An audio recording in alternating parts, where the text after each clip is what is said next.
120 টাকা শুনেছেন, ইসলামী ফাউন্ডেশন থেকে ফতোয়া দিয়েছে। এই ফতোয়া কোনো হাদিস না, এটা রাসূলের কথা না, এটা একজন সাহাবীর কিয়াস, একটা সাহাবীর কিয়াস অনুযায়ী। আর সেই সময়টা প্রেক্ষাপটে একটা কিয়াস হয়েছিল।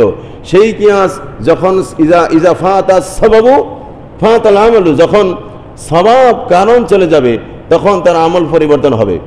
যখন কারণ ছিল নিসফ সাওয়া করার একটা কারণ ছিল, সেই কারণ যখন চলে গেছে তখন ওইটা আগের হালাতে চলে যাবে। নাকি এটা তো সবাই বোঝে, না বোঝে কেরা? দাম অস্বাভাবিক হঠাৎ বেড়ে গেল গমের, যার কারণে উনি বললেন তো এবছর অর্ধেক সা আদায় করুন, কিন্তু রাসূল বলে গেছে 100। কিন্তু সেই দাম ওই বছর বেড়েছিল, পরবর্তী সময় কি আর দাম স্বাভাবিক হয় নাই? হয়েছে। দাম যদি স্বাভাবিক হয়ে থাকে সদকা তার স্বাভাবিক হিসাবে যাবে কিনা বলেন? আপনারা তো বোঝেন, এতে করে আলেম লাগে বুঝতে। এই ফতোয়া কিন্তু কিতাবে আজও দিয়ে যাচ্ছে, ইসলামী ফাউন্ডেশন সেটাই প্রচার করে যাচ্ছে, কিন্তু আমি সেটা পারবো না। আমি হাদিসের উপাধি মাতবারি করতে পারবো না, আমি মুআবিয়ার কিয়াস অনুযায়ী আজ ফতোয়া দিতে পারবো না। আমি এখানে বসে আমি রাসূলের কথাই বলবো, যে আমল করে করবে, যে করবে না করবে না, আমার করার কিছু নাই। কিন্তু আমি দায়িত্ব নিয়ে কোনো ফতোয়া রাসূলের উপর দিয়ে বানিয়ে বলতে পারবো না। কিসমিসের কথা, কিন্তু নিসফ সাওয়া যেটা ধরেছে সেটা তো গমের দাম। 8,000 টাকা কিসমিসের হিসাব, আমি তো কিসমিসে দিচ্ছি না। 110 টাকা হিসাব হলো গমের হিসাব, বুঝতে পেরেছেন? তা গমের হিসাবে তো আপনি 100 দিচ্ছেন না। যাই হোক, আমরা আমাদের সাধ্যমতো আমরা এটা দেওয়ার চেষ্টা করব। রাসূল আকরাম সাল্লাল্লাহু আলাইহি সাল্লাম বলেছেন, তোমরা সাদাকাতুল ফিতর আদায় করো ঈদের মাঠে যাওয়ার আগেই। সাদাকাতুল ফিতর আমরা আদায় করব, অনেকে করেছি, অনেকে করতেছি, করব। এই সাদাকাতুল ফিতর নিয়ে আমরা আলোচনা করেছি। 100 সাআম মিন শাইরিন আও কমহিন ওয়া নিসফু সাআন মিন কিসমিস, কিসমিসের কথা উল্লেখ রয়েছে। কিসমিসের কথা নিসফু সা। জব হলো 100, গম আটা 100। 100 হলো 3 কেজি 200 গ্রাম, বা 3 কেজি 250 গ্রাম হয় নাকি? 300 ধরে নেন, 3 কেজি 300 গ্রাম আপনি ধরে নিলে সন্দেহ থাকলো না। 3 কেজি 300 গ্রামের দাম আপনি ধরে নেন। আপনি যে চাল খান চালে দিতে পারেন, যিনি গম খান, আটা খান, ময়দা খান, যার যার যেটা খাচ্ছেন সেইটার 3 কেজি 300 গ্রাম আপনি দিয়ে দিবেন। আপনার সহ আপনার পরিবারে যে কয়জন সদস্য আছে প্রত্যেকের পক্ষ থেকে একটা। জি, কাজের মানুষগুলো যারা আছে তাদেরটাও দিবেন। আগে তো গোলাম ছিল, গোলাম বাদী ছিল, গোলাম এবং বাদী যারা ছিল তাদেরও সাদকাতুল ফিতর আদায় করার নিয়ম রয়েছে হাদিসে।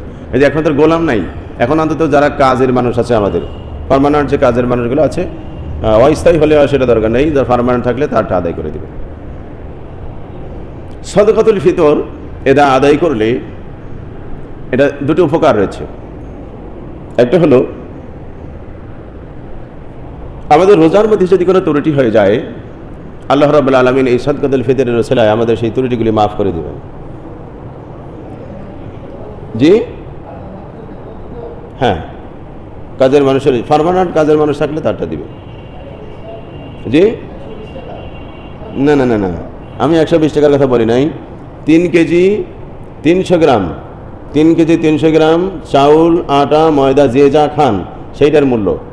এটা হলো হাদিসের কথা বললাম, আমি বলছি কি হাদিসের কথা। আর 110 টাকা যেটা, কথা খেয়াল করুন, কথা খেয়াল করতেছেন, 110 টাকার যে ফতোয়া এইটা এখন হাদিস না। 120 টাকা শুনেছেন, ইসলামী ফাউন্ডেশন থেকে ফতোয়া দিয়েছে। এই ফতোয়া কোনো হাদিস না, এটা রাসূলের কথা না, এটা একজন সাহাবীর কিয়াস, একটা সাহাবীর কিয়াস অনুযায়ী। আর সেই সময়টা প্রেক্ষাপটে একটা কিয়াস হয়েছিল। সেই কিয়াস যখন ইজা ফাতা সাবাবু ফাতাল আমালু, যখন সবাব কারণ চলে যাবে তখন তার আমল পরিবর্তন হবে। যখন কারণ ছিল নিসফ সাওয়া করার একটা কারণ ছিল, সেই কারণ যখন চলে গেছে তখন ওইটা আগের হালাতে চলে যাবে। নাকি এটা তো সবাই বোঝে, না বোঝে কেরা? দাম অস্বাভাবিক হঠাৎ বেড়ে গেল গমের, যার কারণে উনি বললেন তো এবছর অর্ধেক সা আদায় করুন, কিন্তু রাসূল বলে গেছে 100। কিন্তু সেই দাম ওই বছর বেড়েছিল, পরবর্তী সময় কি আর দাম স্বাভাবিক হয় নাই? হয়েছে। দাম যদি স্বাভাবিক হয়ে থাকে সদকা তার স্বাভাবিক হিসাবে যাবে কিনা বলেন? আপনারা তো বলছেন, এতে করে আলেম লাগে বুঝতে। এই ফতোয়া কিন্তু কিতাবে আজও দিয়ে যাচ্ছে, ইসলামী ফাউন্ডেশন সেটাই প্রচার করে যাচ্ছে, কিন্তু আমি সেটা পারবো না। আমি হাদিসের উপর দিয়ে মাতবারি করতে পারবো না, আমি মুআবিয়ার কিয়াস অনুযায়ী আজও ফতোয়া দিতে পারবো না। আমি এখানে বসে আমি রাসূলের কথাই বলবো, যে আমল করে করবে, যে করবে না করবে না, আমার করার কিছু নাই। কিন্তু আমি দায়িত্ব নিয়ে কোনো ফতোয়া রাসূলের উপর দিয়ে বানিয়ে বলতে পারবো না। কিসমিসের কথা, কিন্তু নিসফ সহ যেটা ধরেছে সেটা তো গমের দাম। ৮,০০০ টাকা কিসমিসের হিসাব, আমি তো কিসমিসে দিচ্ছি না। ১১০ টাকা হিসাব হলো গমের হিসাব, বুঝতে পেরেছেন? তা গমের হিসাবে তো আপনি ১০০ দিচ্ছেন না। যাই হোক, আমরা আমাদের সাধ্যমতো আমরা এটা দেওয়ার চেষ্টা করব। আল্লাহ রাব্বুল আলামিন আমাদের বরকত দান করুন। জি, আরেকটা হলো সদকার মধ্যে আরেকটি মর্যাদা রয়েছে, সেটা হলো as-সাদকাতু তারুদ্দুল বালা। আল্লাহ রাসূল বলছেন যে সদকা বালা মুসিবত দূর করে দেয়। এটা অত্যন্ত মূল্যবান একটা জিনিস। আমাদের জীবনে হয়তো এমন কোনো মুসিবত আসতেছে, আমার হয়তো 20, 50, 1000, 1 লাখ টাকা চলে যেতে পারে, এমন কোনো বিপদ আমার সামনে আছে, কিন্তু আপনি সদকা করে দিলেন, এই সদকার ওসিলায় এমন বড় কোনো বিপদ আল্লাহ দূর করে দিতে পারে। রাসূল বলেছেন, এ কথার মধ্যে কোনো সন্দেহ নাই। as-সাদকাতু তারুদ্দুল বালা, বালা মুসিবত দূর করে দেয় সদকা। আমরা চেষ্টা করবো ইনশাআল্লাহ। যার সাধ্য নাই তাকে আল্লাহ বাধ্য করে নাই, যার দেওয়ার, যার খেয়ে না খেয়ে চলতেছে সংসার, সে তো সদকা আরও খাওয়ার উপযুক্ত, তাকে দিতে হবে। যার কাছে আছে, দেওয়ার মতো পরিস্থিতি আছে, তিনি দিবেন। যাই হোক, আল্লাহ আমাদের তৌফিক দান করুন, আমিন।